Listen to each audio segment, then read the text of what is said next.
कृष्ण कहते हैं। कोई भी कारण हो, कोई भी बात हो, चिढ़ो मत, गुस्सा मत करो, जोर से मत बोलो, मन शांत रखो, विचार करो, फिर निर्णय लो। आवाज से आवाज नहीं मिटती बल्कि चुप्पी से मिटती है। तकलीफ सिर्फ आपको होगी, दुख भी आपको ही होगा। मन शांत रखोगे तो सुख भी आपको ही मिलेगा। इसे एक कहानी से समझते हैं। एक लड़का था जिसे अपने स्वभाव को नियंत्रित करने में समस्या थी।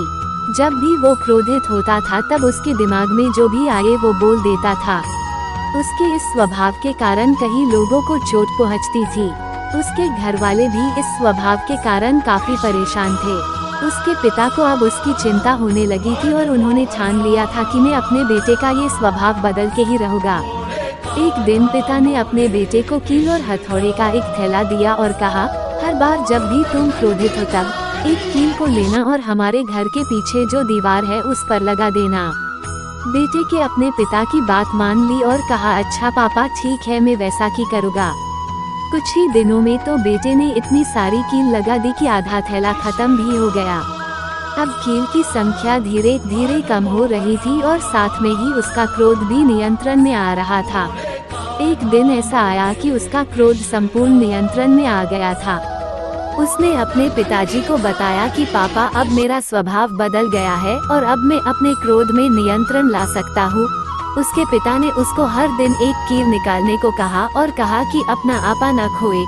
बेटे ने भी पिता का कहना मान लिया और हर रोज दीवार पर लगी कील में से एक कील निकालने लगा। अंत में एक दिन ऐसा आया कि वो लड़का आखिरी कील निकाल रहा था। पिता ने अपने बेटे से कहा कि तुमने बेटे बहुत अच्छा किया, पर क्या तुम इस दीवार में जो छेद है वो देख रहे हो? बेटे ने कहा कि जी पापा, मैं देख रहा हूँ कि वो छेद वैसे के वैसे ही रहे हैं।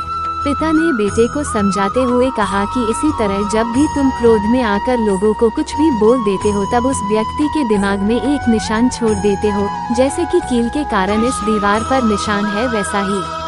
बेटे को अब उसके पिता क्या कहना चाहते हैं वो समझ में आ गया और उसने अपने क्रोध को नियंत्रित करना भी सीख लिया था। मोरल: गुस्सा बेहद खतरनाक है। जब भी हम गुस्से में आकर किसी को कुछ भी कह देते हैं तब बाद में माफी मांगने पर भी हम अपने बोले हुए शब्द को वापस नहीं ले सकते हैं। हमारे लिए अच्छा यही होता है कि हम अपने गुस्से पर काबू पा लें। Thanks for watching our video. Please like,